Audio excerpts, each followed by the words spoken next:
Al'umman da ke zaune a layin Yazufa cikin unguwar Ɗanmani gundumar Rigasa da ke karamar hukumar Igabi ta jihar Kaduna sun wayi gari da gawar wani mutum da aka yi ma kisan gilla. Mutumin da aka kiyasta shekarunsa sun kai 50. An wayi gari an ga gawarsa ne ɗauri a jikin turken wuta wato falwaya da munanan raunuka a jikinsa da ake zaton saran adda ne. Makasan da ba a san ko su ne ba sun aje adda da makulli da kuma filaya a gaban gawar wannan mutum, amma sun zargi cewa barawo ne. Mun ji ta bakin mai unguwa Malam Abdullahi Yazufa da sarkin Ɗanmani Alhaji Abba. Da kuwa baba an kashe wani an daure wani an kashe shi. Ai na waya nan faruwa da ke gida da ke kusa gida na.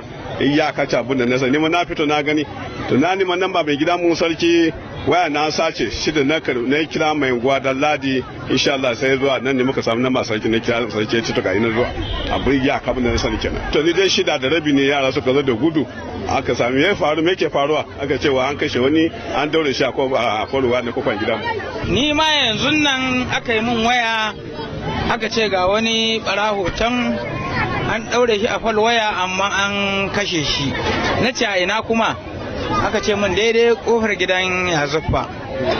To shine na yi kokari na zo don in ga abubuwan da yake faruwa.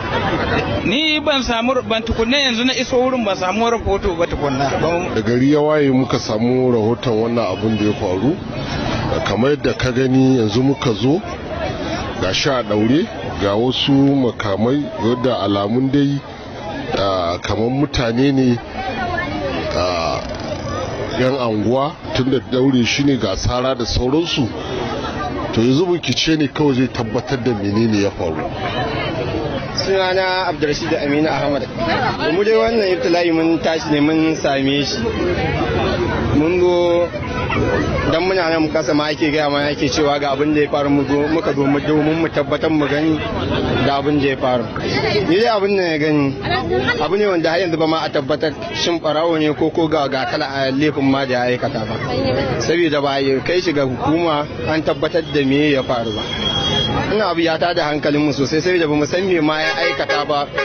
Bamu san me kuma shirin shi ba akan haka. Daidai kakakin rundunar 'yan sandan jihar Kaduna ASP Muhammad Jalige ya bayyana suna ci gaba da bincike akan lamarin.